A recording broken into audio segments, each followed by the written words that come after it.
څو شیونه چې ساقي جامونه اوس نسکور کېده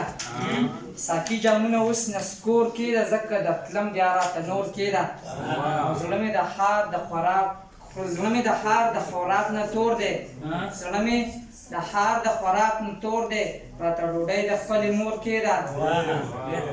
نو زما په خولې باندې خوله کېږده وه زما په خولې باندې خوله کېږده وه لکه په خوږ زړه مې ټکور کېده چې بل هغه غزل ده چې بوټي د سپرلي راټوکېدلي دي بوټي د سپرلي راټوکېدلي دي هر خواته شینکي راټوکېدلي دي او بیا د غرو لمنې تکې شنې شولې بیا د غرو لمنې تکې شنې شولې ځای په ځای شیندي راټوکېدلي دي او راشه د نظر ویره چې ونه کړې راشه د نظر ویره چې ونه کړې ښه ډېر سپېلني راټوکېدلي چې راشه د نظر ویره چې ونه کړې ښه ډېر سپېلني راټوکېدلي دي او زه ورته خوشحاله یم اکې بچې زه ورته خوشحاله یم اکې بچې کور کې چمبیلي راټوکېدلي